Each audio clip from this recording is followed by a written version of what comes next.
heat came off the asphalt in waves, bending the air until the strip mall looked like something seen through old glass. Vincent Shaw sat on his Harley in the far corner of the parking lot, engine off, watching the shimmer and thinking about nothing. That was the point of these rides, to get far enough from home that his mind went quiet. Sometimes it worked. Most days it didn't. He'd been sitting there for 20 minutes, finishing a bottle of water and letting the sweat dry on his neck, when he saw the girl. She was maybe 9 or 10, small for her age, with dark hair pulled back in a ponytail that was coming loose.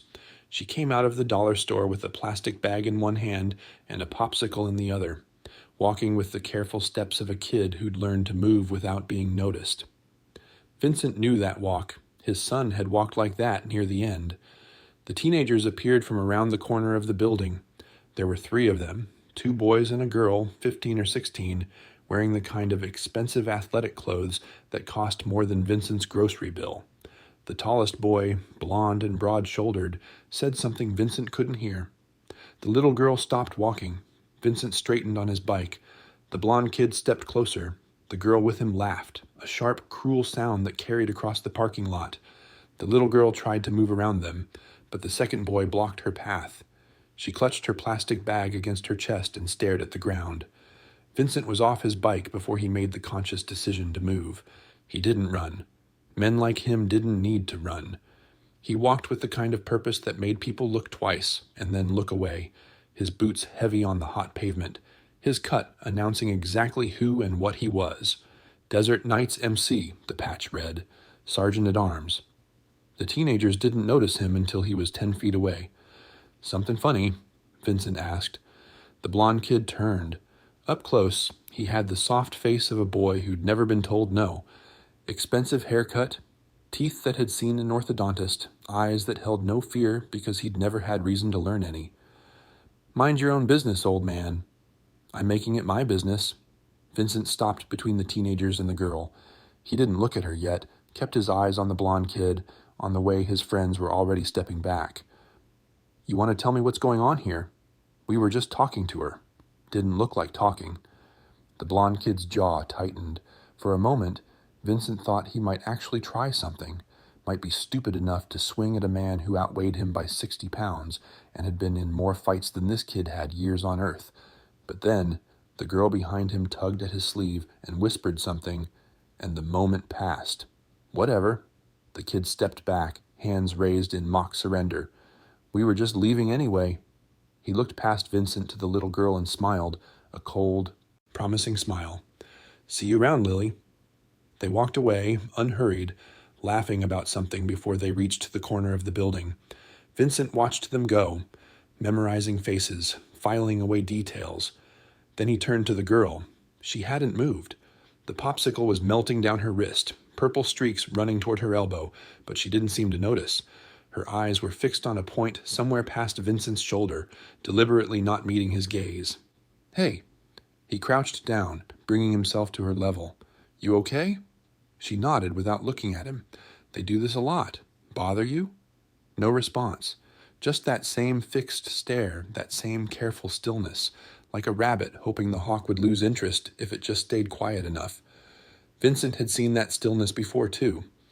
"My name's Vincent," he said. "Most people call me Deacon. What's yours?"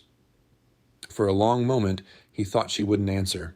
Then, so quietly he almost missed it. "Lily." "Lily, that's a nice name." He gestured at her wrist. "Your popsicle's melting." She looked down, seemed surprised to find it there. Then she lifted it to her mouth and took a bite, still not meeting his eyes. "Is there someone I can call for you? Your mom or dad?" "My grandma." The words came out flat, rehearsed. "She's at work. I'm supposed to walk home." "How far?" 6 blocks."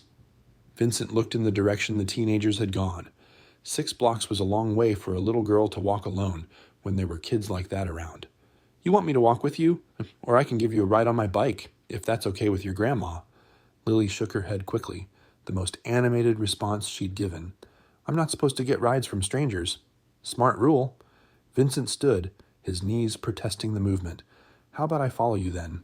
Keep my distance. Make sure you get home safe. Your grandma doesn't need to know." Lily considered this. For the first time, she looked directly at him. a quick, assessing glance that seemed too old for her face. Then she nodded and started walking. Vincent followed. 6 blocks in the Texas heat felt longer than it should have. Vincent kept his bike rolling slowly behind her, close enough to see trouble coming, far enough not to crowd her. She never looked back, but he noticed the way her shoulders gradually relaxed, the way her stride lengthened as she got further from the strip mall. The house she stopped at was small and neat, with a patched screen door and flower pots on the porch that were fighting a losing battle against the summer sun. An older woman was sitting on the steps, fanning herself with a newspaper, and she stood quickly when she saw the motorcycle. "Lily, who's that?" "It's okay, Grandma." Lily walked up the steps and handed over the plastic bag. "He helped me." The woman, 60-something, with gray-streaked hair and the kind of tired eyes that came from working too many hours for too little money, looked at Vincent with the wariness of someone who'd learned not to trust easily. "Helped you how?" Vincent killed the engine and raised his hands, showing they were empty. "Some teenagers were giving her trouble outside the dollar store. I asked them to move along, that's all." The woman's eyes narrowed, but not with suspicion, with something closer to fear. "What teenagers?" "Blonde kid, maybe 16. 2 friends with him. He called your granddaughter by name." The woman's face went tight. She put a hand on Lily's shoulder, pulling her closer. "Tyler Dutton." "You know him?" "Everyone knows him. His father owns half this town." She looked down at Lily, then back at Vincent. "Thank you for walking her home, but you should go now, before someone sees you here and makes trouble." "Ma'am, I mean it." Her voice was firm, but underneath it Vincent heard something fragile. "The Duttons don't like people interfering with their boy. Last person who complained about him had their car window smashed. Never proved anything, but everyone knew." Vincent wanted to argue, wanted to say that a man like him didn't scare easy, that he'd faced down worse than some small-town bully with a rich daddy. But he saw the way Lily was pressed against her grandmother's side, the way her eyes had gone distant again, and he understood. This wasn't his fight, not yet. "Okay," he said, "but if those kids bother her again, or if you need anything, the Desert Knights meet at the VFW Hall in Fredericksburg every Thursday night. Ask for Deacon. Someone will know how to reach me." The woman nodded, already guiding Lily toward the door. "Thank you," she said again, and this time it sounded more like a warning than gratitude. Vincent watched them disappear inside. Then he sat on his bike for a long moment, looking at the little house with its patched screens and dying flowers, and thought about his son. Danny had been quiet too, near the end, had stopped looking people in the eyes, had learned to make himself invisible. Vincent hadn't seen it, or maybe he'd seen it and hadn't known what he was looking at. By the time he understood, it was too late. A closed door, a phone call from the hospital, a confirmation cross that Vincent couldn't bring himself to wear anymore, but couldn't throw away either. He reached into his pocket and touched the cross now, felt its edges pressing into his palm. Some kids you couldn't save. He knew that. He'd learned it the hardest way possible, but this girl, Lily, she was still here. Still walking, still fighting, even if her way of fighting was just to stay quiet and hope the danger passed. Maybe that was worth something. Maybe that was worth sticking around for. Vincent started his bike and pulled away from the curb, but instead of heading back to the highway, he turned toward downtown, toward the county clerk's office. He wanted to know more about the Duttons, and about the kind of town that let a kid like Tyler walk around hurting people while everyone looked the other way. The county clerk's office smelled like old paper and air conditioning that was losing its battle with the august heat. Vincent stood at the counter while a young woman with tired eyes pulled property records and tried not to stare at his cut. Wade Dutton owned more of Kendall County than Vincent had expected. Commercial lots downtown, a construction company with county contracts, rental properties scattered through 3 zip codes. His signature was on half the building permits filed in the last decade. The man wasn't just rich, he was infrastructure, the kind of person towns couldn't afford to offend. Vincent photographed the documents with his phone, thanked the clerk, and walked back into the blinding sunlight. His phone buzzed before he reached his bike. A text from Mackie, the club's president. "You coming to church tonight?" "Might be late," Vincent typed back, looking into something. "Anything the club needs to know about?" Vincent thought about Lily's face, the way she'd looked through him instead of at him. He thought about Tyler Dutton's smile, the promise in it. "Not yet," he replied. "I'll keep you posted." That night, he parked his bike 2 blocks from Lily's house and walked the rest of the way. The neighborhood was quiet. Working-class homes with chain-link fences and cars that had seen better decades. The kind of place where people minded their own business because they had enough trouble of their own. He found a spot in the shadow of an oak tree and watched the little house until the lights went out. Nothing happened. No teenagers, no trouble. Just an old woman and a little girl going to bed in a town that had already forgotten about them. Vincent drove home and didn't sleep well. 3 days later, Gloria Martinez called the VFW hall. The bartender found Vincent in the back room, going over the books for the club's annual toy drive. "Phone for you. Lady says it's urgent. Wouldn't give her name." Vincent picked up the receiver. "This is Deacon. The man from the parking lot." Gloria's voice was tight, controlled, the voice of someone holding themselves together by force of will. "You said to call if there was trouble." "What happened?" "They came to the house, last night, after dark. Threw something at Lily's window, broke the glass. By the time I got outside, they were gone." A pause. "She won't come out of her room. Won't talk to me. Just sits there drawing pictures." Vincent's hand tightened on the phone. "Did you call the police?" "I called." A bitter laugh. Deputy came out, took a report, said he'd look into it. Then he mentioned that Wade Dutton is a personal friend of the sheriff. Said it real casual, like he was just making conversation. Another pause. "I know what that means. Everyone in this town knows what that means. I'm coming over." "No." The word was sharp. "If they see you there, it'll make things worse. I needed someone to know. Someone outside this place. Mrs. Martinez." "Gloria. Gloria, this isn't going to stop. Kids like Tyler, they don't stop until someone makes them. And the longer it goes on, the more they think they can get away with." "You think I don't know that?" Her voice cracked. "I've been watching this town look the other way for 15 years. I've seen what happens to people who make noise.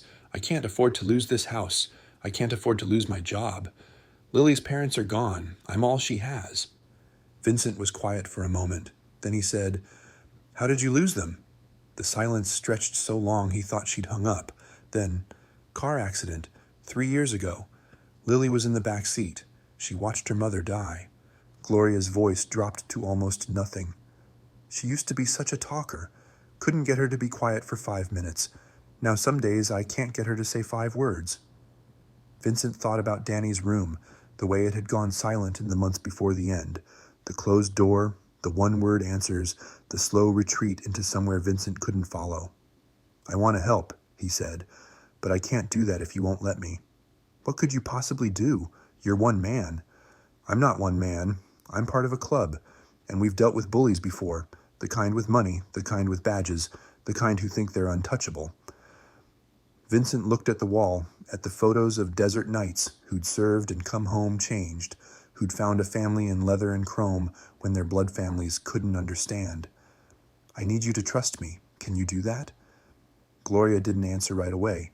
When she did, her voice was smaller than before. "I'll think about it." She hung up before he could respond.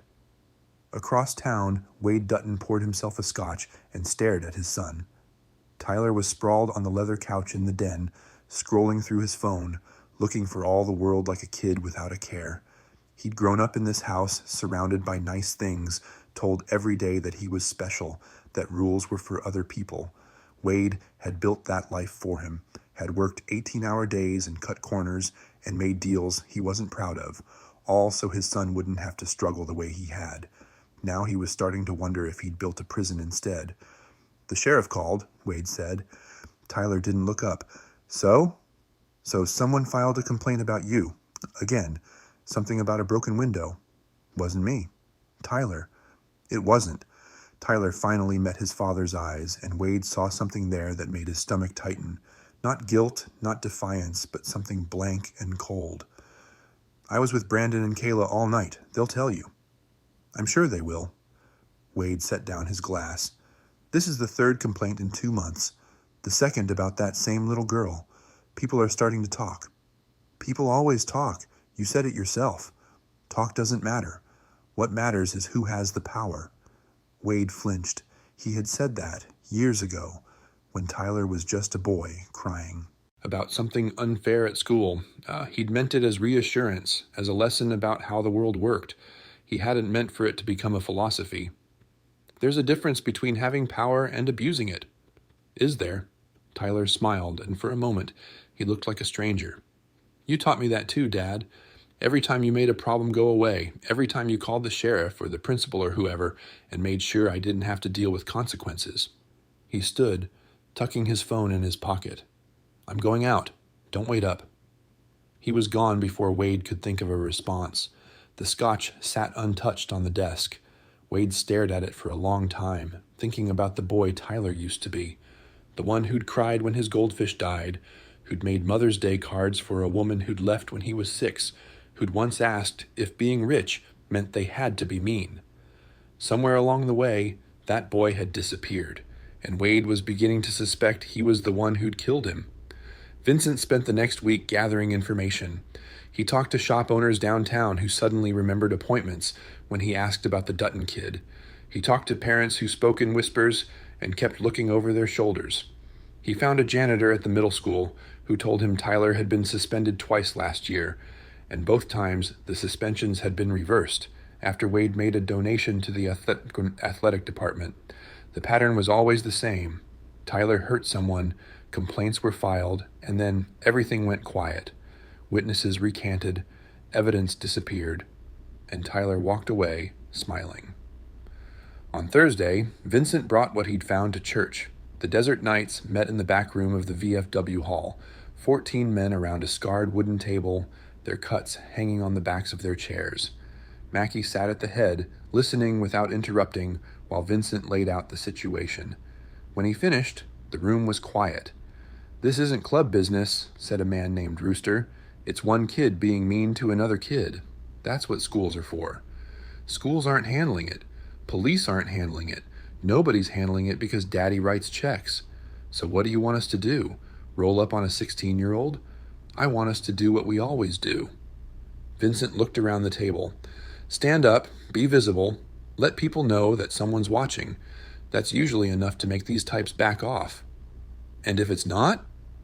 Vincent thought about Danny's room, the closed door, the silence that had grown until it swallowed everything. Then we figure out the next step. Mackie leaned back in his chair. You're taking this personal, Deacon. Maybe I am. That little girl remind you of someone? Vincent didn't answer. He didn't need to. Everyone at that table knew about Danny. Everyone had been at the funeral, had watched Vincent fall apart and slowly put himself back together, had stood by him when the grief turned to rage, and the rage turned to something quieter and more dangerous. Take 2 guys, Mackie said finally. Keep it low-key. No threats, no confrontations, just presence. If things escalate, we talk about it again. And if Dutton pushes back? Mackie smiled, and it wasn't a friendly expression. Then we remind him that money isn't the only kind of power. The next morning, Vincent rode out to Gloria's house with 2 brothers behind him. She was waiting on the porch, her face unreadable. I thought about it, she said. What you offered. And? She looked at the 3 motorcycles, at the men in leather who had ridden 40 miles for a woman they'd never met and a girl they barely knew. Lily drew you a picture, Gloria said. She wanted you to have it. She handed him a folded piece of paper. Vincent opened it carefully. It was a crayon drawing of a man on a motorcycle standing between a small girl and a group of shadowy figures. The man had no face, but he was surrounded by light. Vincent stared at it for a long time. Okay, Gloria said quietly. Tell me what you need me to do. For 10 days, it worked. Vincent and his brothers took shifts riding through Gloria's neighborhood, parking outside the dollar store, making themselves visible in ways that couldn't be called harassment, but couldn't be ignored either. They never approached Tyler or his friends. They didn't need to. The message was clear enough. Someone was watching. Lily started walking to the store again. Gloria reported that she was sleeping better, that the nightmares had eased. The crayon drawings kept coming, motorcycles and riders, and a little girl with a smile that got bigger each time. Vincent pinned every one of them to the wall of his garage. On the 11th day, everything fell apart. He was at the VFW hall when his phone rang. Gloria's number, but when he answered, it wasn't Gloria's voice. Mr. Shaw. A man. Professional. Clipped. This is Detective Ramirez with the Kendall County Sheriff's Department. I'm at Gloria Martinez's residence. She asked me to call you. Vincent's blood went cold. What happened? There's been an incident. Mrs. Martinez isn't hurt, but I think you should come down here. He made it in 18 minutes, running 2 red lights and a stop sign. The street in front of Gloria's house was lit up with red and blue, 2 patrol cars, and an ambulance blocking the road. A small crowd had gathered on the sidewalk, neighbors in bathrobes, faces pale in the strobing lights. Vincent found Gloria on the porch, wrapped in a blanket despite the heat. Her eyes were red but dry, and when she saw him, something in her face crumpled. "They took her," she said. "They took Lily." "Who took her? What are you talking about?" "CPS." Gloria's voice was hollow. "Child Protective Services. They showed up an hour ago with a deputy and a court order. Said there'd been a report of neglect and endangerment. Said the home environment was unsafe." She laughed, a terrible sound. "Unsafe. I've kept that child alive. For 3 years. I've worked double shifts and gone without meals and done everything to give her a safe place. And they took her anyway." Vincent turned to the detective, a weathered man in his 50s with the tired eyes of someone who'd seen too much. "Who made the report?" "Anonymous." "Anonymous?" Vincent stepped closer. "Let me guess. Right around the same time a bunch of bikers started making Wade Dutton's son nervous?" Ramirez's expression didn't change, but something flickered in his eyes. "I can't comment on an ongoing investigation." "There's no investigation. There's a rich man using the system to punish a woman for standing up to his kid." Vincent felt the anger building in his chest, the old familiar heat that had nearly destroyed him after Danny. "Where did they take her?" "I can't disclose that information." "Can't or won't."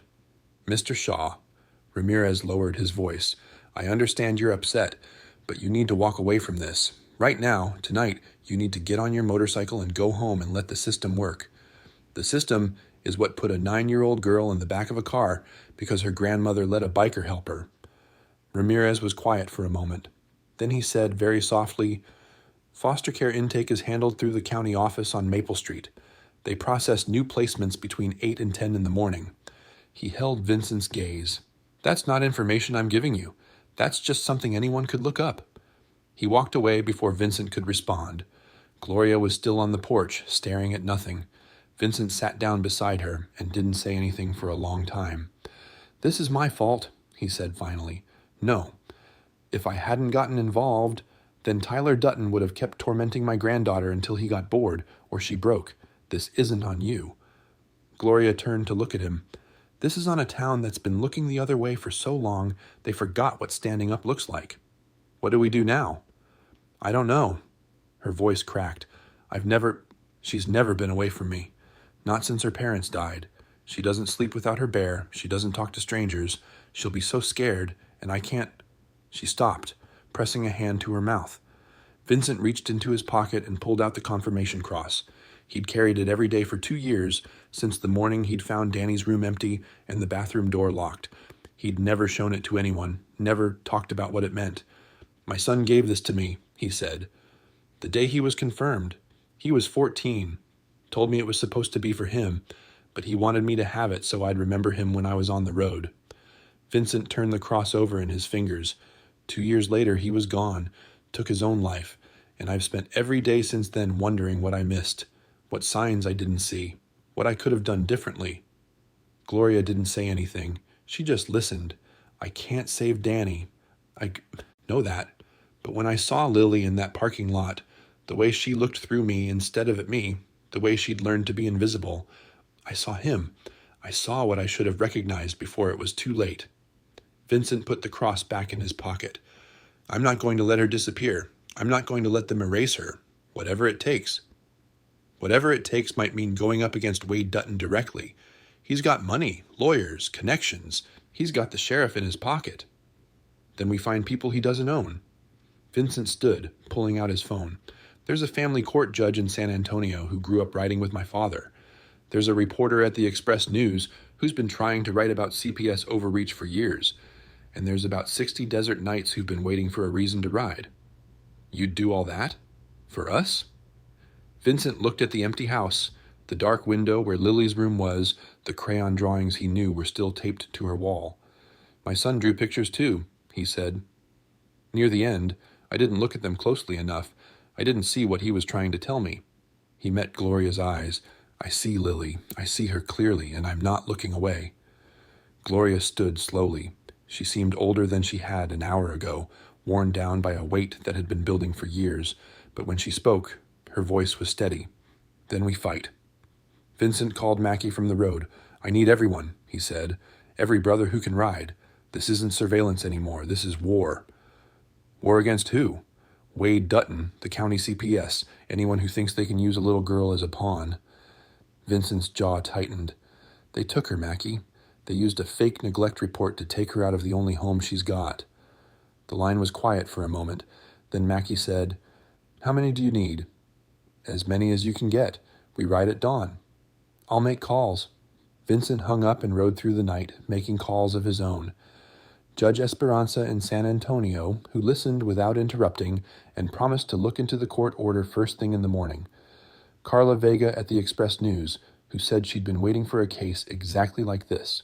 Brothers from chapters in Austin and Houston and Corpus Christi, all of them saying the same thing. Tell us where. Tell us when. We'll be there. By 3 in the morning, he had 40 confirmed riders.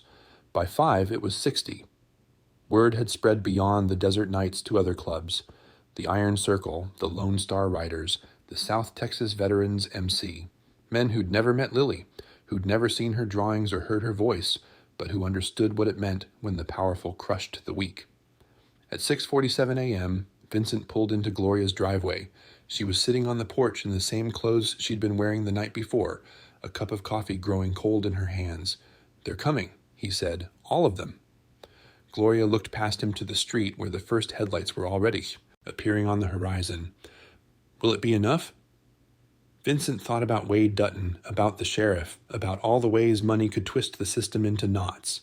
He thought about Danny, about the silence that had swallowed him, about the cross in his pocket that couldn't save anyone. I don't know, he said honestly, but it's more than she had yesterday.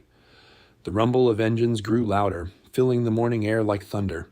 One by one, the bikes turned onto Gloria Street and lined up along the curb, a wall of chrome and leather, and men who had come to stand for a child they'd never met. Gloria stood. Her coffee cup fell from her hands and shattered on the porch, but she didn't seem to notice. Dear God, she whispered. Vincent put a hand on her shoulder. Let's go get your granddaughter. The county office on Maple Street was a squat brick building that had probably been optimistic once, back when the town was growing and the future looked bright. Now it just looked tired. Faded paint, cracked parking lot, a flagpole with a rope that snapped in the morning wind. 63 motorcycles filled that parking lot and spilled onto the street beyond. Vincent led Gloria through the front doors at 8:04 a.m. The woman behind the reception desk, young, overwhelmed, clearly not prepared for what was happening outside, looked up with wide eyes. Can I help you? Gloria Martinez. I'm here about my granddaughter, Lily Martinez. She was taken into emergency custody last night. The woman's fingers fumbled on her keyboard. Let me get my supervisor. She disappeared through a side door. Vincent and Gloria waited. Through the windows, they could see the riders standing beside their bikes, arms crossed, silent. A news van had arrived, Carla Vega's crew, right on time, and a reporter was already interviewing Mackie on the sidewalk. The supervisor who emerged was a man in his 60s, thin and precise, with the careful movements of someone who'd spent a career navigating bureaucracy.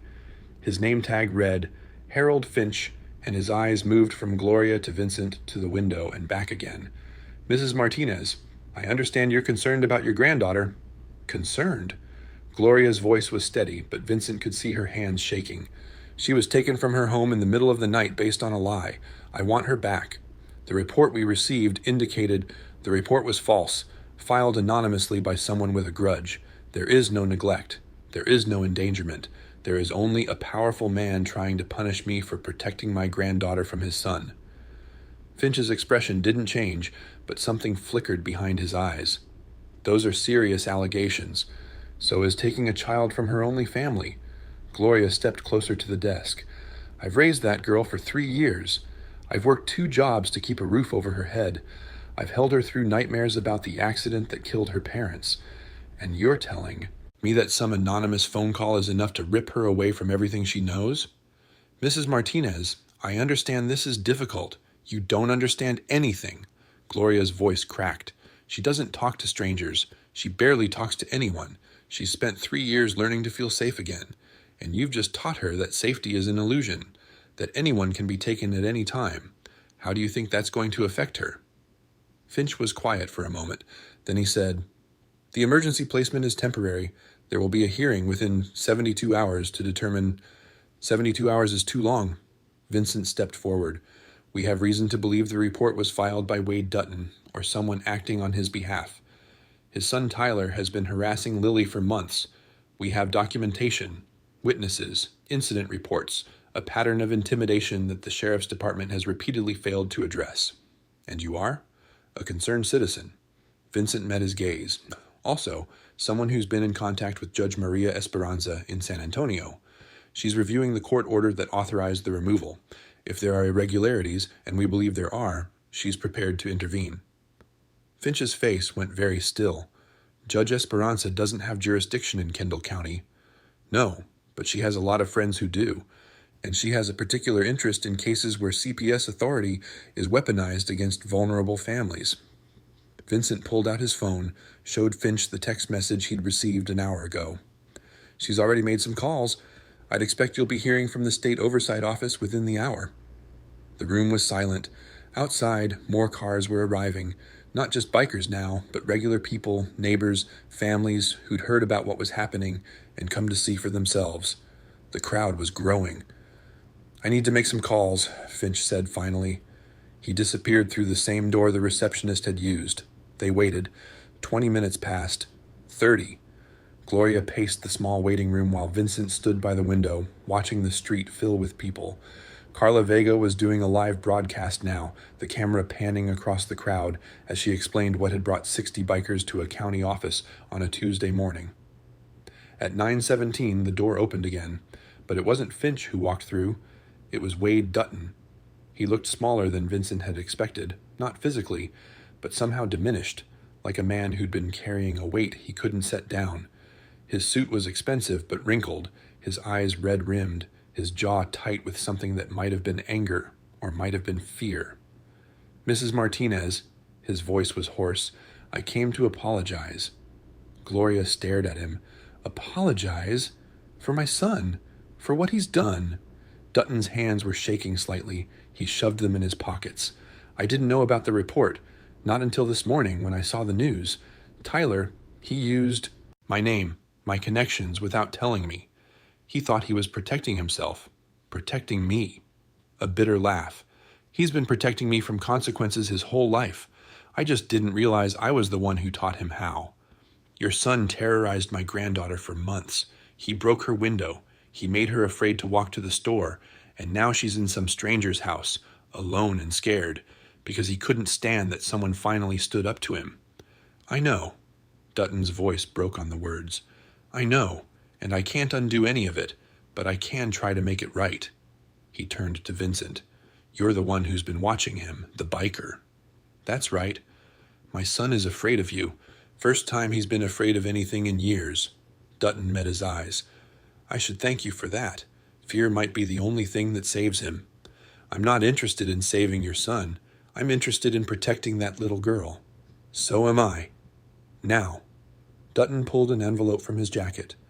This is a signed statement admitting that I became aware my son was involved in filing a false report. I'm also withdrawing any informal pressure I may have applied to the sheriff's department regarding complaints about Tyler. And I've arranged for him to spend the next year at a residential program in Montana.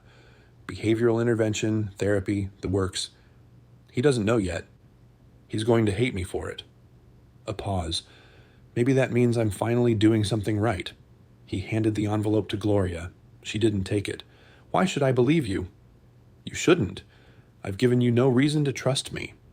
Dutton set the envelope on the reception desk. But I'm not doing this for you.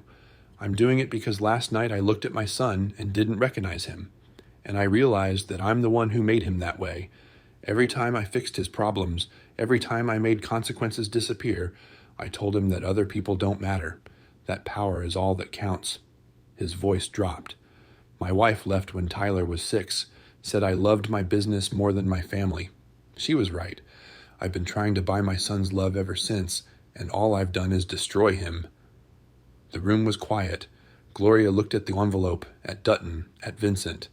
"I want my granddaughter back," she said. "Today. Right now." "I've already made the call. Finch is processing the release." Dutton stepped back. "She'll be here within the hour." Gloria picked up the envelope. Her hands were steady now. "If your son comes near Lily again, ever, I won't call the police. I won't call these bikers. I'll handle it myself." She met Dutton's eyes. "Do you understand me?" "Yes, ma'am." He walked out without looking back. Through the window, Vincent watched him push through the crowd, ignoring the cameras, getting into his car and driving away. 43 minutes later, a county vehicle pulled into the parking lot. The crowd parted to let it through. Gloria was already moving toward the door, Vincent beside her, when the back door opened and a small figure climbed out. Lily looked exhausted. Dark circles under her eyes, hair tangled, clutching a stuffed bear that someone must have grabbed from her room. She stood frozen for a moment, overwhelmed by the crowd, the motorcycles, the cameras, all these strangers staring at her. Then she saw her grandmother. "Grandma!" She ran. Gloria dropped to her knees and caught her, pulling her close, holding on like she'd never let go. Lily buried her face in Gloria's shoulder and didn't say anything, just held on, her small hands fisting in her grandmother's shirt. Vincent stepped back, giving them space. Around him, the riders were removing their helmets, watching in silence. Some of them had tears on their faces. Mackie caught Vincent's eye and nodded once, a simple acknowledgement that said everything. After a long moment, Lily lifted her head. She looked around at the crowd, at the motorcycles, at the men in leather who had come from across the state for a girl they'd never met. Then she looked at Vincent. She didn't say anything. She just reached into the pocket of her jeans and pulled out a folded piece of paper, a drawing she must have made in the foster home, on whatever paper she could find. Vincent took it, unfolded it. It was a picture of a man on a motorcycle surrounded by other riders. Above them, in careful crayon letters, were 2 words, "My heroes." Vincent's throat tightened. He thought about Danny, about the drawings he'd never looked at closely enough, about all the things his son had tried to tell him that he'd been too busy or too blind to see. He couldn't save Danny, he knew that. The guilt would never fully go away. But today, in this parking lot, surrounded by brothers who'd ridden through the night for a child who drew pictures of hope, today he'd seen something, and he hadn't looked away. "Thank you," Gloria said, her voice rough with tears. "Thank you all." The crowd erupted, not in cheers, but in something quieter. The rumble of engines starting one by one. Helmets going back on. Riders mounting up. They'd come to stand for a little girl. Now they'd ride home knowing they'd made a difference. Vincent folded the drawing carefully and put it in his pocket, next to the confirmation cross. Some things you carried because they weighed you down. Some things you carried because they lifted you up. He was starting to learn the difference. September came in cooler than expected, the Texas heat finally loosening its grip on the hill country. Vincent rode out to Gloria's house on the first Saturday of the month, same as he had every week since August, the morning air clean and sharp against his face. The house looked different now, fresh paint on the trim, a new screen door that didn't squeak, flower pots on the porch that were actually thriving. A group of desert knights had come out one weekend with tools and lumber, and hadn't left until everything that needed fixing was fixed. Gloria had tried to pay them. They'd refused, said it was club business now, and club business didn't come with a bill. Lily was waiting on the steps when he pulled up. She still didn't talk much, probably never would to strangers. But with Vincent, she'd found a kind of language. She'd run to meet him, show him her latest drawing, sit beside him on the porch while Gloria made coffee, and sometimes, when the mood was right, she'd tell him about her weak and short, careful sentences that felt like gifts. Today she was holding a piece of paper, bouncing on her heels with barely contained excitement. "I made something," she said, "for you, for all of you." Vincent took the drawing. It was more detailed than her earlier work. She'd been taking art classes at the community center, paid for by an anonymous donor that everyone knew was Wade Dutton. The picture showed a line of motorcycles stretching across the page, riders in leather sitting tall, and in the center, a small girl with dark hair holding hands with an older woman. Above the scene, in careful letters, family. Vincent's throat tightened. He thought about Danny's drawings, the ones he'd finally made himself look at. Really look at? In the weeks after Lily came home, they were still in a box in his closet, but he'd started taking them out sometimes, studying them, trying to understand what his son had been trying to say. He couldn't change the past, couldn't go back and be the father Danny needed, but he could learn. He could pay attention. He could make sure that when someone reached out, he reached back. "It's beautiful," he said. "Thank you."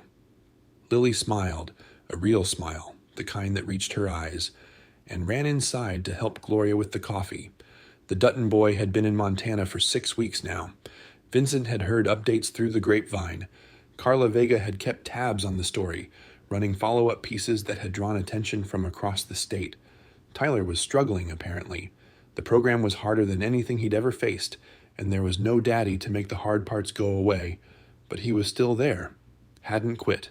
Hadn't run. Wade Dutton had visited twice, making the long drive alone, coming back each time looking older and quieter and somehow more present.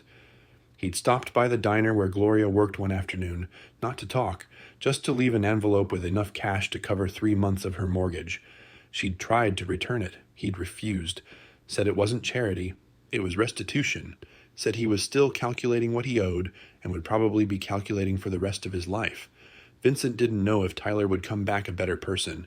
Didn't know if Wade's guilt would last or fade. People were complicated. They changed and then changed back. They made promises they couldn't keep and kept promises they never should have made. But he'd seen something shift in that county office. Seen a man look at his own reflection and flinch. That had to count for something.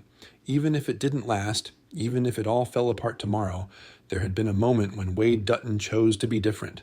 And moments like that were the only things that ever really changed the world. Detective Ramirez had retired in August, 3 months earlier than planned. Vincent had run into him at a gas station outside Fredericksburg, both of them filling up their tanks in the early morning quiet. They'd talked for a few minutes. Careful, circling conversation, neither of them saying too much. But before Ramirez left, he'd shaken Vincent's hand and said, "You did good. For what it's worth?" It was worth more than Vincent could say. The Desert Nights had started something new that fall, a monthly ride to check on families in the area who might need help. Not charity. Presence. A reminder that someone was watching, that someone cared, that the powerful couldn't just do whatever they wanted without consequences. They called it the Guardian Run. And the first one had drawn 47 riders from 6 different clubs. Mackey said it was the most unified he'd seen the MC community in 20 years. Said sometimes it took a little girl with a box of crayons to remind grown men what they were supposed to be fighting for. On the last Sunday of September, Vincent rode out to the cemetery where Danny was buried. He hadn't been there since the funeral. Couldn't face it. Couldn't stand the thought of looking at that stone and seeing his failure carved in granite. But something had changed in him over the summer. Something had loosened. He parked his bike and walked through the rows of markers until he found the one with his son's name. Daniel Vincent Shaw, beloved son. Gone too soon. Vincent stood there for a long time, not speaking, just breathing. The wind moved through the oak trees that lined the cemetery, rustling leaves that were just starting to turn. Somewhere in the distance, a church bell rang. He pulled out the confirmation cross and looked at it. 14 years old Danny had been when he'd pressed it into Vincent's palm. "So you'll remember me when you're on the road." "I remember," Vincent said quietly. "Every day, every mile." He knelt and placed the cross at the base of the headstone. It wasn't a goodbye. Nothing would ever be goodbye, not really. But it was something. An offering. A promise. "I see you now. I'm sorry I didn't see you then." He stayed until the shadows grew long, then walked back to his bike. The engine caught on the first try, rumbling to life beneath him, and he pulled out of the cemetery onto the open road. His phone buzzed. A text from Gloria. "Lily wants to know if you're coming for dinner. She made you a new picture." Vincent smiled and typed back, "On my way." The highway stretched ahead, winding through the hills toward a little house with fresh paint and thriving flowers, and a girl who drew pictures of heroes. Behind him, the sun was setting, painting the sky. In shades of orange and gold, he rode toward the light. Sometimes standing up is just the beginning. The real work is showing up, again and again, for the people who need you. If this story moved you, subscribe so you never miss one. And tell us in the comments, who's the person that showed up for you when it mattered most?